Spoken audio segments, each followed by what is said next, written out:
নমস্কার বন্ধুরা, আজকে রেসিপি দেখার পর হয়তো আর কখনো বাইরে থেকে পনির পোলাও অর্ডার করবেন না।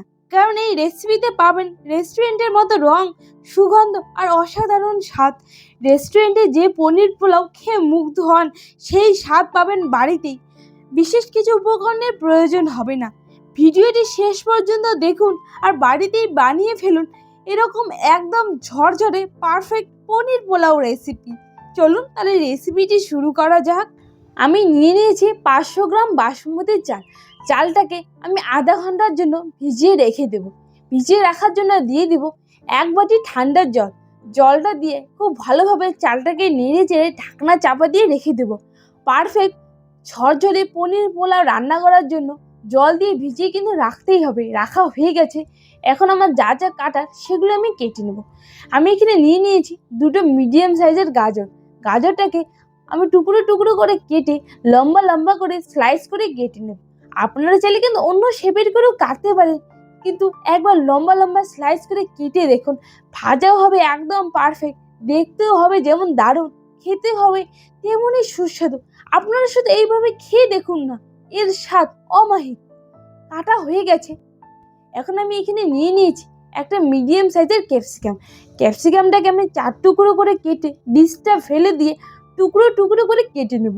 আপনারা চাইলে কিন্তু অন্য শেপের করেও কাটতে পারে, কিন্তু ক্যাপসিকাম একটু টুকরো টুকরো করে কেটে বেশি করে ভাজা করে খেতেও যেমন সুস্বাদু, দেখতেও তেমনই দারুণ লাগে। আপনারাও এইভাবে বাড়িতে বানিয়ে খেয়ে দেখুন, এর স্বাদ বলে বোঝানোর মতো নয়। আপনাদের সঙ্গে কথা বলতে বলতে কাটাও হয়ে গেছে। এখানে আমি নিয়েছি 50 গ্রাম বিনস। বিনসটাকে একটু লম্বা লম্বা করে কুনিচে করে কেটে নেব। এটি দেখতে বড়ই ভালো লাগে। কাটা হয়ে গেছে। এখানে আমি নিয়েছি 200 গ্রাম পনির। পনিরটাকে আমি বেশি বড়ও না, বেশি ছোটও না, একটু মিডিয়াম করে স্লাইস করে টুকরো টুকরো করে কেটে নেব। এটা দেখতেও যেমন দারুণ হবে, খেতেও তেমনই নরম ও সুস্বাদু হবে। এর স্বাদ বলে বোঝানোর মতো নয়। পনিরগুলো খুব ভালোভাবে কাটা হয়ে গেছে। আমি এখানে নিয়েছি 25 গ্রাম আদা।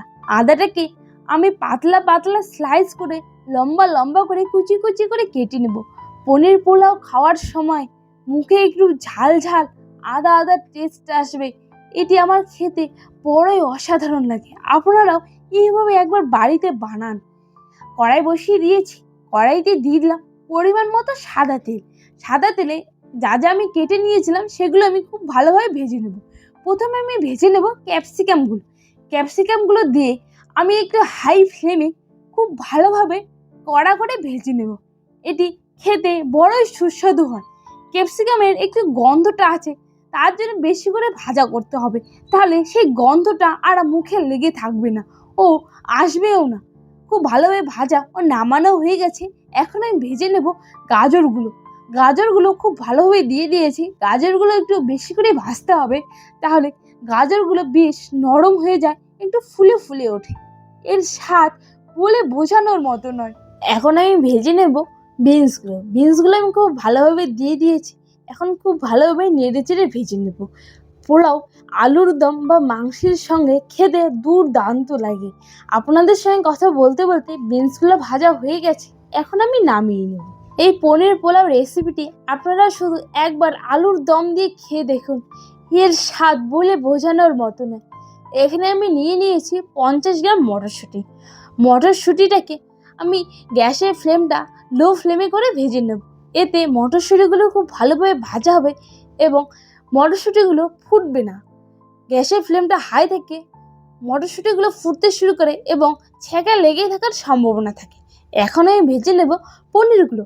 পনিরগুলো আমি বেশি কড়া করেও ভাজবো না, আবার বেশি হালকা করেও ভাজবো না, মিডিয়াম করে ভাজবো। এতে বাইরেও যেমন ক্রিস্পি হবে, ভেতরটাও তেমনি নরম হবে। বেশি করে ভাজলে পনিরগুলো শক্ত হয়, খেতে তেমন ভালো লাগে না। তাই আপনারাও একটু হালকা হালকা করে ভেজে নেবেন। এতে খেতেও যেমনই সুস্বাদু হবে, দেখতেও তেমনই লোভনীয় হবে। আপনাদের সঙ্গে কথা বলতে বলতে পনিরগুলো খুব ভালোভাবে ভাজা হয়ে গেছে।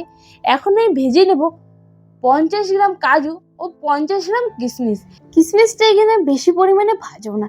কিশমিশটা একটু বেশি করে ভাজলে কিশমিশটা খেতে তেতো লাগে। তাই আপনারাও হালকা করে ভেজে নিন, কাজুটাকেও হালকা করে ভেজে নিন, এতে খেতে দারুণ লাগে। আপনাদের সঙ্গে কথা বলতে ভাজা হয়ে গেছে। এখন আমি কড়াই বসিয়ে দিয়েছি, কড়াইতে দিয়ে দিলাম পরিমাণ মতো ঘি। ঘিটা আমি এখানে 1 চা চামচ দিয়েছিলাম। আর দিয়ে দিলাম পরিমাণ মতো সাদা তেল। তেলটাকে আমি খুব ভালোভাবে গরম করে নেব। গ্যাসের ফ্লেমটাকে কিন্তু অবশ্যই মিডিয়াম ফ্লেমে রাখতে হবে। এখন আমি এতে দিয়ে দেবো এলাচ, দারচিনি, লং ও তেজপাতা। তেজপাতা দিয়ে খুব ভালোভাবে ভেজে নেব। যখন সুন্দর একটা গন্ধ ছেড়ে দিবে তখন আমি এতে দিয়ে দেবো আদা। আদাটা দিয়ে খুব ভালোভাবে নেড়ে চেড়ে ভেজে নেব। এই রেসিপিটি কিন্তু আমি আমার মার থেকে শিখেছি। এখন আমি দিয়ে দেব ভিজিয়ে রাখা চালটা। চালটাকে আমি আগের থেকে জল ঝরিয়ে রেখে দিয়েছিলাম। জলটা ঝরিয়ে এখন আমি চালটাকে খুব ভালোভাবে আস্তে আস্তে ভেজে নেব। এই রেসিপির স্বাদ বলে বোঝানোর মতো নয়। আপনারাও বাড়িতে কোনো পুজো বা অনুষ্ঠান হলে এভাবে একবার বাড়িতে বানিয়ে খেয়ে দেখুন। দিয়ে দিলাম 1 চা চামচ লবণ, দিয়ে দিলাম 1.5 চা চামচ হলুদ গুঁড়ো। হলুদ গুঁড়োটা দিয়ে সব কিছুর সঙ্গে আমি খুব ভালোভাবে মিশিয়ে নেব, যেন হলুদটা সব কিছুর সঙ্গে খুব ভালোভাবে মিশে যায়। এখন আমি এতে দিয়ে দেবো 1 চা চামচ জিরে গুঁড়ো ও দিয়ে দেবো 1 চা চামচ ধনে গুঁড়ো। এই রেসিপিটা কিন্তু আমার শুধু মায়ের নয়, আমার মা শিখেছে আমার দিদুনের কাছে। আমার দিদুন এই রেসিপিটি দারুণ করতো। বাড়িতে কোনো অনুষ্ঠান লাগলেই সবাইকে করে খাওয়াতো ও সবাই তৃপ্তি করে খেত। আর দিদুন কিন্তু শুধু একজনের জন্য রান্না করতো না, প্রায় অনেকজনকে রান্না করে খাওয়াতো। এখন আমি এতে দিয়ে দিলাম ভেজে রাখা গাজর ও ভেজে রাখা ক্যাপসিকামটা, আর দিয়ে দিলাম ভেজে রাখা মটরশুঁটি ও বিনসটা, আর দিয়ে দেবো ভেজে রাখা কাজু ও কিশমিশটা দিয়ে খুব ভালোভাবে সব কিছুর সঙ্গে মিশিয়ে নেবো, যেন ভাজা জিনিসগুলো খুব ভালোভাবে সব কিছুর সঙ্গে মিশে যায়। দেখুন দেখতে কতটা দুর্দান্ত লাগছে না? দেখেই মনে হচ্ছে এক্ষুনি খেয়ে নিই, কিন্তু এখনই তো খাওয়া যাবে না, পুরো রান্নাটা হতে হবে তারপরে খেতে হবে। প্রায় অনেকটাই ভাজা হয়ে গেছে, দেখুন কতটা এখন থেকে ঝরঝরে হয়েছে। গ্যাসের ফ্লেমটা কিন্তু অবশ্যই মিডিয়াম ফ্লেমে রান্না করতে হবে, নাহলে নিচের থেকে লেগে যাওয়ার সম্ভাবনা থাকে। এখন আমি এতে দিয়ে দিলাম ভেজে রাখা পনিরটা। বাসমতি চাল, পনির, ঘি আর গোটা গরম মশলার গন্ধে ঘর পুরো ভরে উঠেছে। পোলাওটা ভালোভাবে ভাজা হয়ে গেছে। এখন আমি এতে দিয়ে দেবো 1.5 বাটি জল। আমি এই বাটি দিয়ে চালটা দিয়ে দিয়েছিলাম। আপনারা যদি চালটা আগে থেকে ভিজিয়ে না রাখেন তাহলে 4 ভাগ জল দিবেন। আমি যেহেতু আগে থেকে ভিজিয়ে রেখেছিলাম সেই জন্য আমি 3 ভাগ জল দিলাম। জলটা দিয়ে গ্যাসটা আমি হাই ফ্লেমে করে ঢাকনা চাপা দিয়ে কিছুক্ষণ ফুটিয়ে নেব। অনেকেই ভাবেন পনির পোলাও বানানো কঠিন, আসলে সঠিক পরিমাণে জল আর ঠিক সময় রান্না করলেই রেস্টুরেন্ট স্টাইল পনির পোলাও তৈরি করা যায় খুব সহজে। দেখুন কত সুন্দরভাবে ঝরঝরে একদম পারফেক্ট পোলাও তৈরি হয়ে গেছে। এটা ঠান্ডা হওয়ার পর একদম পারফেক্ট হয়ে যাবে। এখন আমি এতে দিয়ে দিলাম 50 গ্রাম গুঁড়ো চিনি। আপনারা চাইলে গোটা চিনিও ব্যবহার করতে পারেন, কিন্তু গুঁড়ো চিনি দিলে এর স্বাদ বলার মতো হয় না। এখন আমি গ্যাসটাকে মিডিয়াম ফ্লেমে করে পোলাওটাকে খুব ভালোভাবে আস্তে আস্তে ভেজে নেব। দেখুন চালের দানাগুলো কিন্তু সবগুলোই গোটা গোটা আছে, একটাও ভাঙেনি।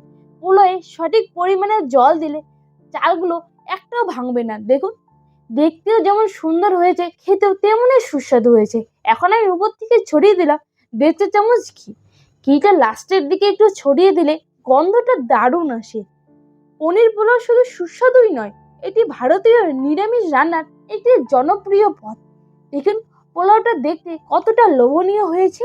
পোলাওটা খুব ভালোভাবে হয়ে গেছে। এখন আমি গ্যাসটা অফ করে একটা পাত্রে খুব ভালোভাবে নামিয়ে নেব। দেখলেন তো কত সুন্দরভাবে ঘরে কত সহজে তৈরি হয়ে গেল একদম রেস্টুরেন্ট স্টাইল পনির পোলাও, যার স্বাদ আপনাকে অবাক করে দেবে।